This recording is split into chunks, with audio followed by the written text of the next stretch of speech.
Olá a todos, como é que estamos? Eu novamente, canal Luz no Fim do Túnel, vídeo para o dia 18 de junho de 2024, terça-feira na capital paulista. Eu tinha prometido fazer um vídeo sobre um tema de cunho mais científico, né, que é o tema da eugenia. A eugenia é o próprio racismo ou o racismo veio da eugenia? Então veja, nós estamos numa época aí onde se discute muito aí o povo escolhido, a terra prometida, a grande Israel, né? Que direito um povo tem de ter um estado racial?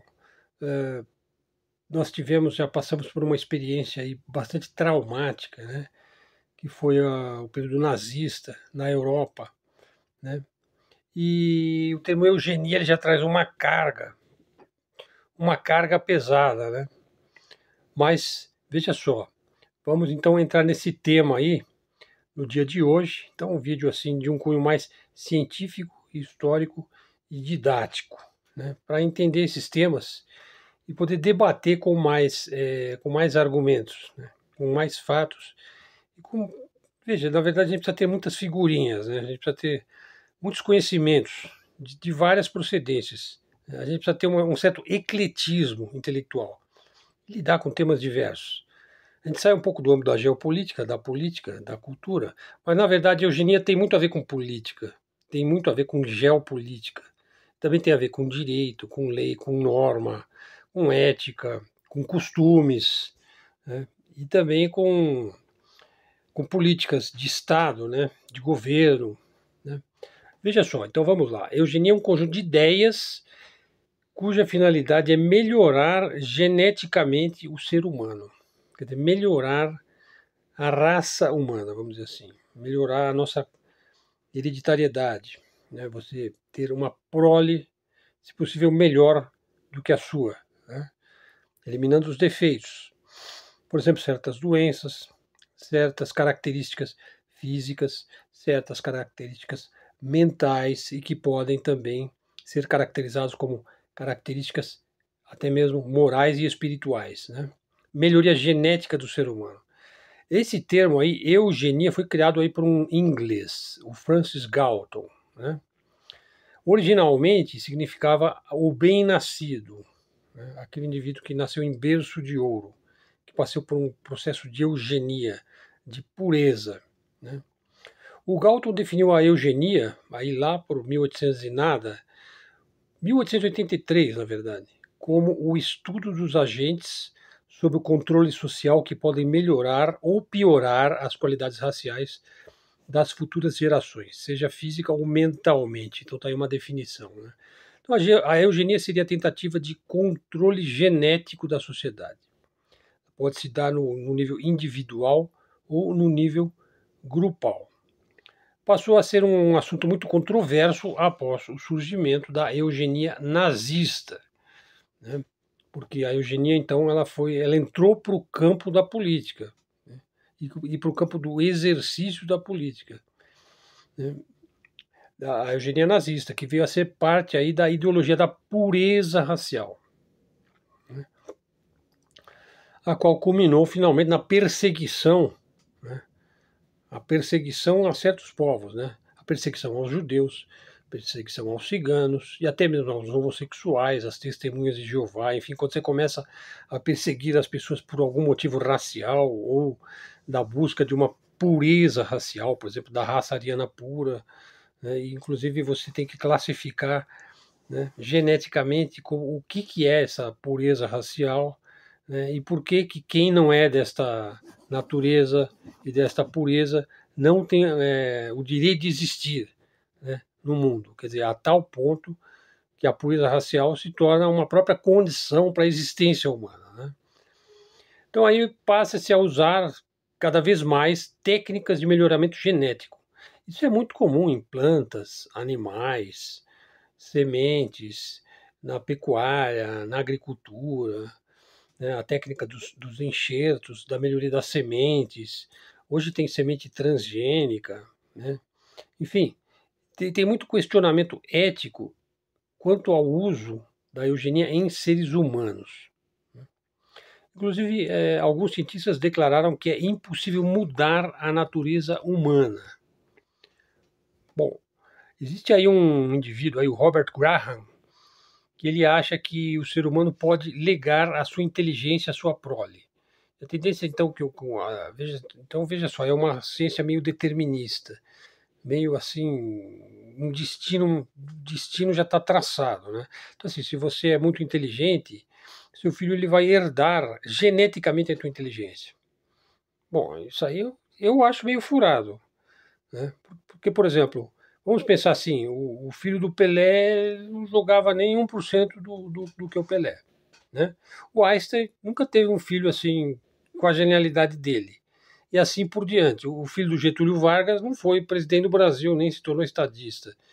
Assim, alguém sabe quem foi o filho de Alexandre o Grande? O Napoleão Bonaparte? Parece que as pessoas são únicas, né? É possível legar a sua capacidade, aí, o seu talento, a sua inteligência geneticamente? O fato é que o Robert Graham ele criou a partir do prêmio Nobel os gênios lá que ganham os prêmios, né? Da física, da química, da biologia, da matemática, né? Ele fornece voluntariamente, né, para um banco de engenharia genética, banco do quê? De esperma, banco de esperma dos gênios. Não é conspiração, existe esse banco, né? E as pessoas podem fazer disso um negócio, né? Por exemplo, uma mulher quer engravidar lá de um grande gênio, ela pode adquirir ali, fazer uma inseminação, né? Não é conspiração, existe o banco de esperma dos gênios. A eugenia é um negócio tipicamente inglês, né? Foi tentado aí por Hitler, na prática, colocar em prática, né? Ou seja, quando ela entra para a esfera político e para a esfera legislativa é que o negócio começa a ficar complicado.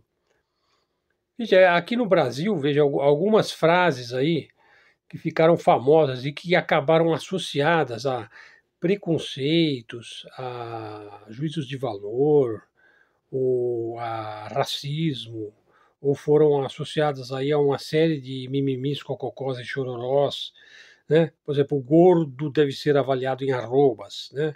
Ou o cara disse a abortista deve ser esterilizada. Ou pobre é por princípio um vagabundo, né? Ou você não merece ser estuprada. E muitas outras pérolas do mesmo gênero entraram aí para o jargão político, né? Aquele jargão que você tem que depreciar o outro, né? Para você você erguer tua cabeça acima da cabeça dos outros, né? Ou para uma autodepreciação, né? O indivíduo se autodeprecia, né? O complexo de vira-lata. Parece aquela coisa de você botar um monte de caranguejo num balde e nenhum consegue sair, porque um puxa o outro para baixo, né? Nenhum consegue sair do balde, porque quando ele vai subindo ali nas beiradas, o outro já puxa ele para baixo, né? Bom, então é uma questão meio que histórica, né? Por exemplo, na época do Getúlio Vargas, que foi o maior estadista que nós tivemos, né? A eugenia era considerada uma ciência. Então o Getúlio tinha uma certa simpatia, né, pela eugenia como uma ciência. Já mais recentemente, depois de passar pelo trauma do nazismo, da Segunda Guerra Mundial e tudo mais, tanto o FHC como o Lula eles foram contra a implantação da eugenia, né, na saúde pública. Então, a maneira como a sociedade encara a eugenia vai desde uma ciência evolutiva para a melhoria genética do ser humano até aquela coisa de cientista maluco, né, de fazer o Frankenstein, né, ou de fazer o Super Flash, né, o cara que tem superpoderes, né, coisa de cientista maluco, né. Bom, e no Brasil? No Brasil, a eugenia começou em 1918, por influência do Conde Gobineau, escreve Gobineau, né? Entre outras coisas, esse francês, ele dizia que negros e índios eram geneticamente idênticos aos símios, né? Aos macacos. E aí ele disse que o brasileiro, o Conde Gobineau, ele era um europeu degenerado, ainda mais degenerado do que o português, porque o português já era visto como degenerado pelo inglês. porque o Império Britânico considerava os povos peninsulares, os povos das penínsulas, da Península Ibérica, os espanhóis e os portugueses, como povos periféricos, inferiores, pois que eram mestiços, eram povos misturados, né? Ao passo que o britânico via a si mesmo como a apoteose da perfeição, né, da raça humana, né? Isolado lá nas Ilhas Britânicas, né? Ele teria desenvolvido um must, né, que o fez inclusive merecedor de ter iniciado a Revolução Industrial e ter revolucionado, né, a produção, né, para levar o conforto aos 7 mares, aos 4 cantos do mundo, né? Então ele via o português como um degenerado e que se miscigenou com negros e índios, portanto ele o via ainda o brasileiro como um ser ainda mais degenerado. Aliás, foi uma teoria aí de que o brasileiro é visto então como um povo preguiçoso, né, por causa do calor, por causa dos trópicos. Quer dizer que ele está então predestinado a ser sempre submetido, dominado, colonizado, sempre de cabeça baixa, sempre se autodepreciando, né? Sempre metendo pau no seu governo, sempre achando que agora vai ter um salvador da pátria, né? Então, assim, será que isso é atávico no brasileiro? Será que isso é um problema que a eugenia poderia sanar? Por exemplo, essa divisão que existe no Brasil entre direita e esquerda, quer dizer, um lado depreciando o outro. Na verdade, os dois estão se autodepreciando. Porque, na verdade, eles têm o mesmo valor, né? Tanto do ponto de vista político como do ponto de vista moral, né? Não existe o lado bom e o lado ruim, a não ser na mente maniqueísta, né, que trabalha em conceitos em termos de bem e mal. Se isso é bem, se eu sou bom, você necessariamente é mal, né? Se a sua visão política é diferente da minha. Mas não é assim, né? Não é assim que a coisa funciona, né? Bom, a eugenia, então, continuando, olha, ela nunca foi coisa de português, né? Sempre foi uma coisa de inglês, né? Um filme interessante sobre o assunto da eugenia é o Gattaca. Vocês podem procurar aí não sei se tem na Netflix, mas é uma espécie de uma sociedade distópica que a vida se transforma num laboratório genético eugenista, né, e que as pessoas são classificadas como se fossem castas em função da sua qualidade genética. E aquela qualidade genética, ela é herdada. Você herda aquela condição, né? Bom, então vamos aí ver da onde vem essa questão, né, da eugenia. Veja, isso é uma coisa antiquíssima, né, porque ao longo da história da humanidade, o ser humano ele se constitui em clãs, em tribos, finalmente em povos, finalmente em nações, né? Justamente por causa das grandes distâncias geográficas, é aí que surgem as sociedades, né? Justamente a questão geográfica está muito presente, né? Por exemplo, para você se isolar suficientemente como um povo, você precisa ter um certo distanciamento geográfico dos outros povos, né? Quando a coisa fica muito amontoada, começa a complicar, né? Quando você tem várias línguas, várias culturas, várias religiões diferentes, num mesmo espaço, né? Fica cada vez mais difícil você coordenar aí todas essas várias etnias, né? Para não dizer raças, né? Num mesmo espaço geográfico, né? Mas assim, vários grupos humanos diferentes ao longo da história mantiveram práticas eugênicas. Por exemplo, os gregos, os celtas, os indígenas, inclusive os indígenas aqui sul-americanos, tinha tribos aqui mesmo no Brasil que as crianças que nasciam com defeitos físicos, os índios jogavam no rio, assim que nascia, né? É uma prática aí que os primitivos aí, os jesuítas viam como uma prática selvagem, né? Mas era uma prática de eugenia, né? E o Platão, o que dizia o Platão? Veja, o grande gênio da filosofia na Grécia Antiga, né? Em seu famoso A República. Veja, é um livro que deve ser lido pelo menos uma vez na vida, né? A República de Platão, né? Aliás, o Brasil é uma república, né? É uma república federativa aí do Brasil. O que o Platão dizia? Ele dizia que a sociedade humana ela se aperfeiçoa através de processos seletivos. Então veja, a gente que já prestou tantos concursos aí, né? Nós somos tão selecionados ao longo da vida, né? Primeiro por ter nascido, né? Você já é vitorioso aí na corrida dos espermatozoides, né? E depois na escola, né? que é uma contínua competição, se você for ver. Depois, se for fazer universidade, você tem que fazer lá o vestibular, né? Tem que ter um currículo. Vai fazer um concurso público aí. Dependendo do concurso público, o processo seletivo é rigorosíssimo, né? Então, a vida não deixa de ser um aperfeiçoamento através de processos seletivos. Agora, transformar isso numa questão eugênica, numa questão genética, e numa questão hereditária, bom, aí já tem uma certa. Entra num campo aí bastante mais sofisticado e bastante mais delicado, né? Veja, lá em Esparta, por exemplo, que é a cidade-estado mais famosa da história, né? Praticava-se a eugenia para se criar o perfeito soldado, né? Talvez o soldado universal, né? Não sei se vocês viram esse filme aí com o Jean-Claude Van Damme, o soldado universal, né? Que ele, através de uma purificação genética, você cria lá um soldado perfeito. Aquele filme lá do Jason Bourne, lá, a Operação Bourne, também que era uma criação do soldado universal, foi um programa lá da CIA, né? Onde você criava o soldado perfeito. Só que ele também é um perfeito escravo, né? Ele tem um chip, ele tem que tomar certas substâncias para manter lá o equilíbrio psicofísico, né?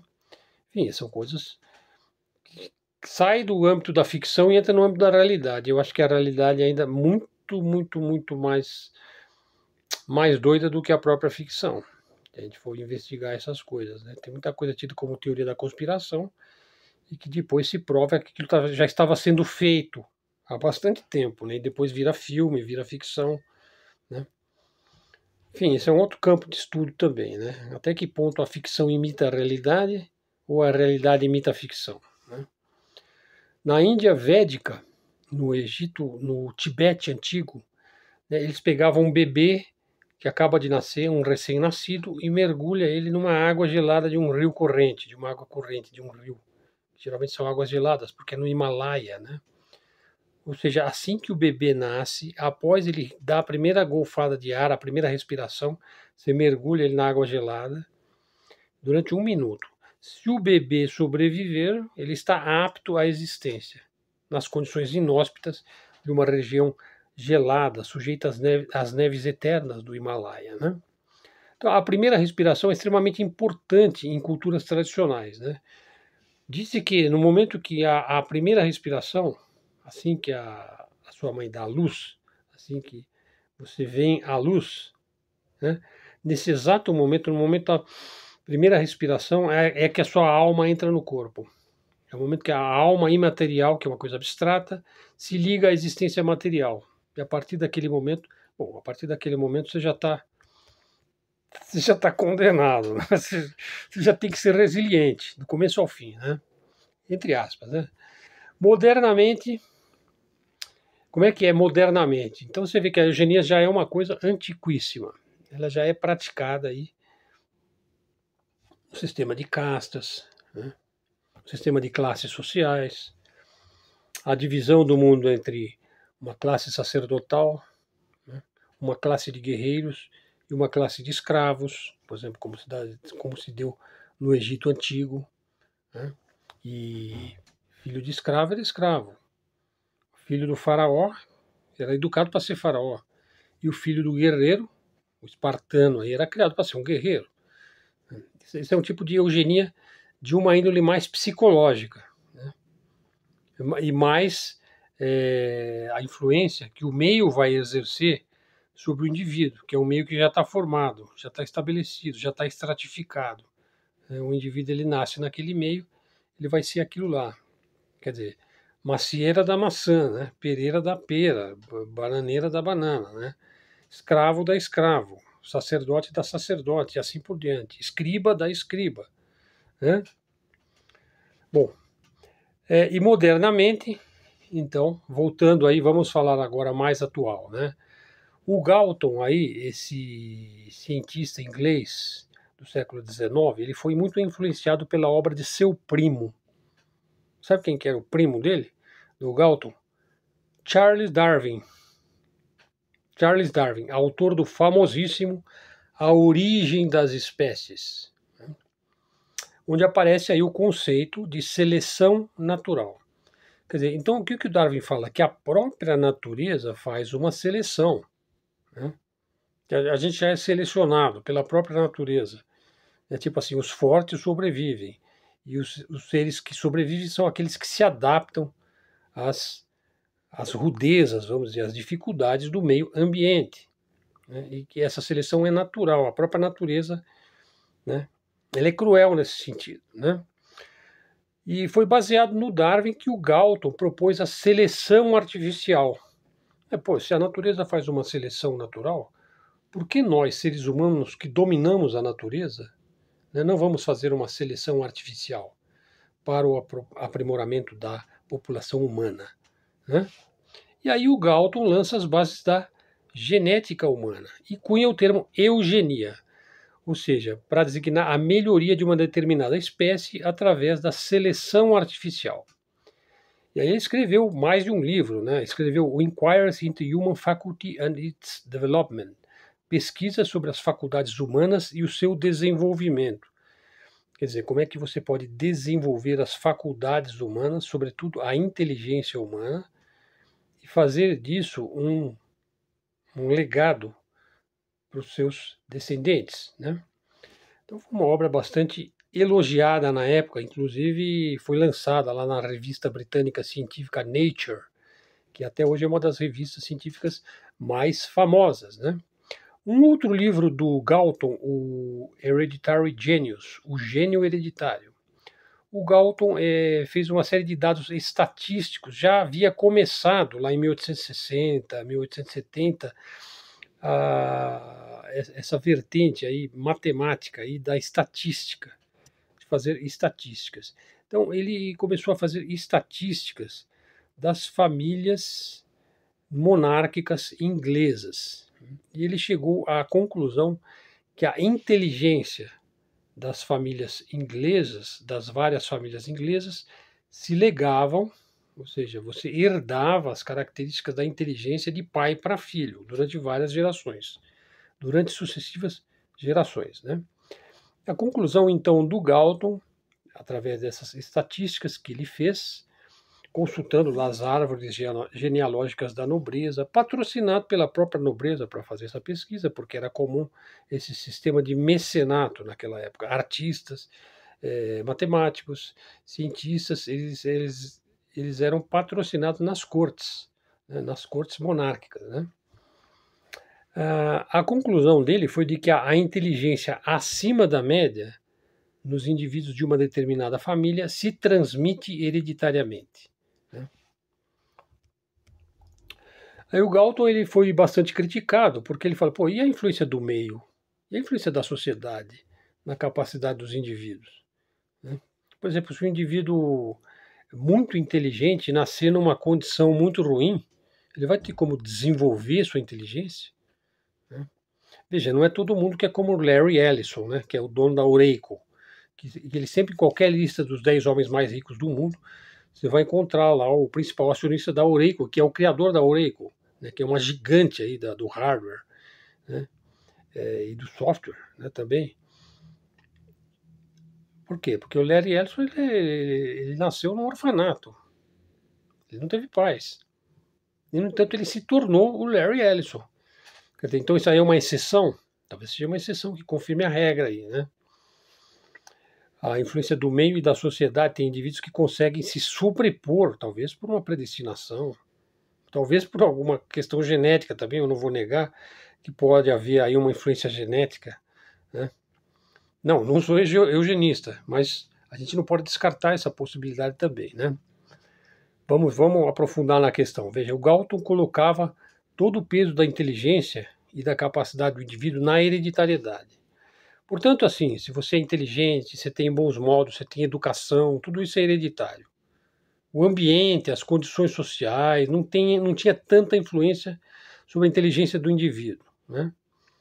Daí o Galton defendeu a chamada eugenia positiva, ou seja, através de casamentos seletivos, a inteligência, o bom nome, o status, a riqueza da família seria mantida.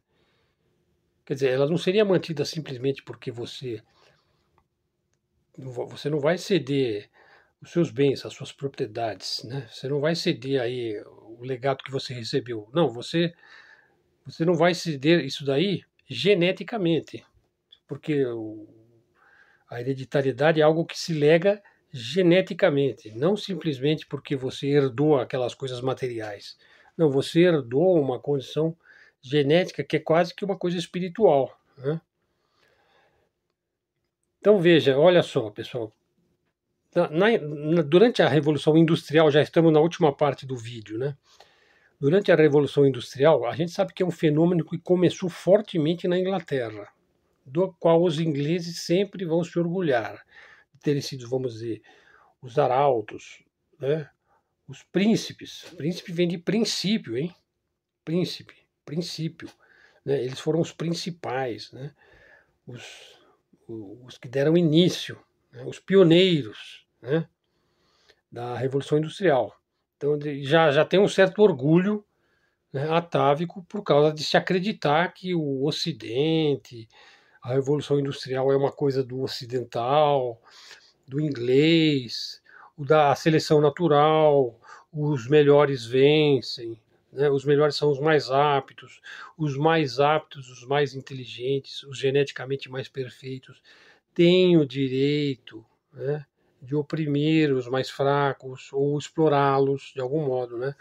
E, assim, os cientistas daquela época, eles achavam que a população inglesa, e eles se preocupavam muito com isso, ela crescia mais nas classes pobres. Tipo assim, o pobre tinha 10, 15 filhos, né? Já o rei, o príncipe, o nobre, ele só tinha um filho, ou às vezes dois, né? Então o que acontece? A população inglesa crescia mais nas classes pobres, ditas classes baixas, e era, portanto, muito mais populosa nas classes baixas e diminuía nas classes mais ricas e cultas. Esse daí é um livro interessante também, que aborda essa questão da eugenia, é Os Miseráveis, lá do Victor Hugo, que é uma das grandes obras aí da literatura europeia, né? Então aí, como as classes baixas cresciam muito, eles passaram a temer uma degeneração biológica do povo inglês e tentaram criar métodos de contracepção e mesmo de esterilização, né? Então a eugenia começou a crescer. Ela torna-se uma área acadêmica, científica, um campo de estudos intelectual muito sério, com muitos adeptos, e mesmo se torna uma coisa popular, né? Essa foi a primeira fase da eugenia, né?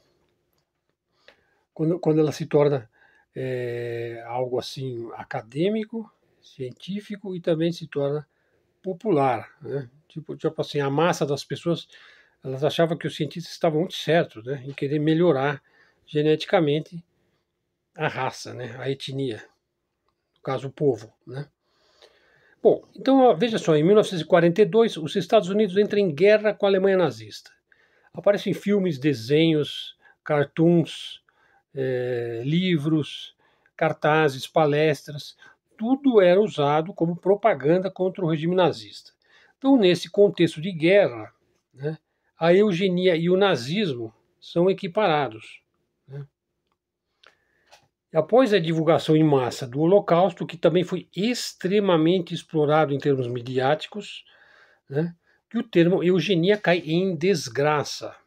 No entanto, há que se dizer, as ideias eugenistas estão completamente vivas e cada vez mais sofisticadas. E a gente sabe que a ciência médica nazista foi todinha herdada, vamos dizer assim, pelos Estados Unidos, né? Então vocês pesquisem aí, Operação Paperclip, os maiores cientistas, médicos, engenheiros espaciais, da área de inteligência e até mesmo da área militar tiveram uma sobrevida. Eles se tornaram ex-nazistas, foram reabilitados lá nos Estados Unidos, talvez 3 mil, 4 mil, 5 mil nazistas, né, da elite, né? Então, assim, todos aqueles experimentos nazistas, né, ligados à eugenia, à promoção da raça pura, da raça ariana, tudo aquilo foi legado, foi herdado, foi coletado, né, no âmbito da inteligência, no âmbito dos serviços aí de inteligência norte-americanos. Então eles Muita coisa eles trouxeram de lá, né? Só que hoje ela está num âmbito muito mais discreto, muito mais velado, até mesmo secreto. Mas você tem laboratórios eugênicos aí espalhados pelo mundo, né? Bom, então nós podemos resumir assim a coisa assim, ó. A eugenia nasceu no Império Britânico, a eugenia é inglesa, tornou-se uma política oficial de Estado durante o nazismo e nos Estados Unidos ela foi legislada, normatizada. Veja, voltando ainda ao período nazista, veja, em 1935, as leis de Nuremberg, cidade alemã, proibia o casamento de alemães com judeus, que eles viam como uma degeneração racial, ou casar com pessoas que têm problemas mentais, ou que têm doenças contagiosas, ou que têm defeitos hereditários. Então você já tinha aí uma esterilização compulsória de pessoas com problemas hereditários. Os estupradores eram castrados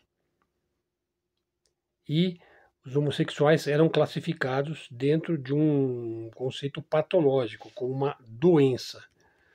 E aí, então, eles praticam o extermínio de deficientes físicos e mentais, né? A chamada eugenia positiva, então, era praticada na Alemanha nazista, consistia em incentivar pessoas saudáveis a terem mais filhos. Enquanto que a eugenia negativa é o contrário, pessoas com limitações físico-mentais não devem reproduzir, né? E durante o Terceiro Reich surgiram centros de reprodução humana, dentro do programa governamental conhecido então como Lebensborn. Eu vou me estender um pouquinho mais no vídeo para falar no Brasil, da eugenia no Brasil. Então veja, no Brasil a gente sabe que desde tempos imemoriais e pré-coloniais, né, antes da descoberta do Brasil, né, certas tribos aí eliminavam crianças nascidas com defeitos físicos, né. O Brasil foi o primeiro país da América Latina, da América do Sul, vamos dizer assim, a ter um movimento eugênico organizado. É quando surge a Sociedade Eugênica de São Paulo, aí, em 1918. Na verdade, sim, o movimento eugênico brasileiro ele envolvia o melhoramento genético, enfermagem, higienismo, né, que estava muito em voga no início do século XX, saúde pública e psiquiatria. Então você tinha essas áreas dentro de um hospital, né? E depois é criada aí a Comissão Central Brasileira de Eugenia, em 1931, pelo Renato Kell, né? Reúne personalidades aí no debate das questões eugênicas no país. Nomes como Hernani Lopes, Salvador de Toledo Pisa, Otávio Domingos, Belisário Pena, e até mesmo Monteiro Lobato, o Roquete Pinto, né? Veja, a ideia então, principalmente da parte do Renato Kell, da Comissão Central Brasileira de Eugenia, eles propunham o quê? A grosso modo, o fim da imigração de não brancos para o Brasil e promover iniciativas científicas eugenistas. A sua ideia básica era tentar impedir a miscigenação no Brasil. Quer dizer, o brasileiro é o povo mais miscigenado do mundo. Aí aparecem uns caras aí com essa mentalidade aí do Conde Gobineau, do Darwin, né, do próprio Galton, e acham então que o mal do Brasil é a miscigenação, quando na verdade a miscigenação é justamente a grande qualidade do Brasil, né? A capacidade de aceitar a mistura, de aceitar o desafio da mistura, né? Então, no Brasil, assim, a eugenia, a vacinação, o higienismo, a enfermagem, a psiquiatria se confundem como se fosse uma só ciência ou ciências complementares, né? E aqui no Brasil chegou-se a pregar que as leis da biologia e da eugenia poderiam sanar ou aperfeiçoar e diminuir aí os males sociais, por exemplo, a pobreza, a miséria, a falta de oportunidade, a ignorância e tudo mais. Quer dizer, tudo aquilo que deveria ser corrigido através de uma educação sólida, né? Como se tem em muitos países, uma educação sólida. Por exemplo, na Coreia tem uma educação sólida, no Japão, na China, né? Tem educação sólida, né? Então, não é uma questão genética, né? De melhorar geneticamente para você ter uma melhoria educacional do país, né? Bom, então, assim, veja, para terminar, o darwinismo, ele já foi as conclusões finais aqui do vídeo que já ficou longo, né? O darwinismo já foi muito usado para justificar a opressão de povos inferiores, né? O malthusianismo permanece como um dogma. Por exemplo, lá na Fundação Rockefeller, famoso Centro de Controle Demográfico, né? Ele tem uma seção lá só de controle demográfico, esterilização e vacinação. A Fundação Bill e Melinda Gates também promoveu muito o direito ao corpo, né? Colocar aquela coisa do meu corpo, minhas regras, né? Por exemplo, lá na África, eles promovem o feminismo, o abortismo, né? Como se fosse uma grande conquista assim, da mulher africana, né? Que ela pudesse abortar e tudo mais. Na verdade, será que passa pela cabeça deles que ela não quer abortar, que ela quer ter filhos? E chegamos ao ponto em que alguns países aí permitem o aborto legal e provido pela saúde pública, bastando a mulher desejar, feito em condições hospitalares e higiênicas, sem que a gestante corra o risco de morte no procedimento, como é o caso, por exemplo, na China. Embora o governo chinês não promova ou incentive o aborto, pelo contrário, o governo chinês hoje, ele já promoveu o aborto e a política do filho único em outras épocas, mas hoje ele incentiva a sociedade chinesa, ele pratica uma espécie de uma eugenia positiva, vamos dizer assim, hoje, né, a ter filhos. O Vladimir Putin, recentemente, bastante ciente da pouca população da Rússia, veja, a Rússia, que é o maior país do mundo, com 17 milhões de quilômetros quadrados, tem 150 milhões de habitantes. Compara com os Estados Unidos, que tem 9 milhões de quilômetros quadrados e tem 350 milhões de habitantes.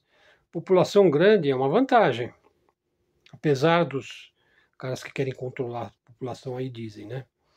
Aí o Vladimir Putin, ele disse há alguns meses que a família russa ideal é a que tem 7 ou 8 filhos. É fácil dizer, né? É fácil dizer. Agora, para certas sociedades, por exemplo, como a sociedade muçulmana, é fácil fazer, né? O europeu que é criado no welfare state, no famoso bem-estar social aí, ele está diminuindo em termos populacionais. Não quer mais ter filhos, né? Quer ter um, no máximo. A questão do aborto é polêmica e acalorada, gerando grandes controvérsias. Certas sociedades condenam e outras são completamente permissivas. Talvez devesse haver assim, um meio termo, né, entre a vontade da gestante, do momento social e cultural da própria sociedade onde ela vive, das condições da saúde pública e da qualidade da saúde pública, das prioridades das pessoas também. Veja, no Brasil a lei prevê a prática do aborto. Se há risco de morte para a gestante ou se houve estupro. Eu defendo, aí é uma questão política, né? Pena maior para estuprador.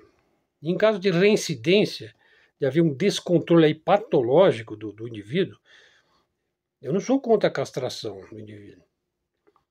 Eu não sei dizer se é uma castração química, se é cirúrgica, né? Apareceu uma estatística aí muito engraçada esses dias aí, né? Pretende provar que 20% dos homens, em termos gerais, do mundo inteiro, fertilizam 80% das mulheres. Quer dizer, é uma tese assim, um tanto controversa, né? Quer dizer, ou seja, os homens mais alfas, assim, mais másculos, com mais testosterona, são os que mais propagam a nossa espécie, né? Eu tenho a impressão que isso daí deve ser válido em algumas sociedades, hein? Por exemplo, se você pode ter 4 esposas, prover todas com casa, comida, conforto, saúde, educação, carinho, respeito, né? É fácil falar, né? Bom, da minha parte, condenar uma mulher que fez aborto me parece um absurdo. Veja, eu sou a favor da vida, mas condenar alguém que já está fragilizado, que já está estigmatizado, muitas vezes está vivendo um dilema moral existencial, é muito complicado. Agora, aborto como método contraceptivo me parece uma aberração, né? Um misto de ignorância e de autodepreciação. Além de ser uma coisa perigosa, uma temeridade, né? É um descaso com o próprio organismo. A legislação deveria ser mais dura com o estuprador e menos moralista com a mulher. Ok, pessoal? Ficou com 39 minutos o vídeo. Então vamos parar por aqui, né, que já ficou bastante longo, um vídeo com um tema polêmico, né, mais ligado aí aos costumes. Acabei discutindo aí um tema recente aí da política brasileira. E assim vamos, pessoal. Mídia alternativa, mídia independente, canal de livre expressão, livre comunicação. O canal está crescendo de maneira natural. Dá o seu like, faça o seu comentário, traga seguidores para o canal, torne-se membro do canal. Se quiser fazer Pix, tem a Stick, tem várias maneiras aí de você investir no canal. e se tornar sócio do canal. Então faça esse convite aí, pessoal. Maiores detalhes aí na descrição do vídeo. Obrigado a todos, até a próxima e fiquem com Deus.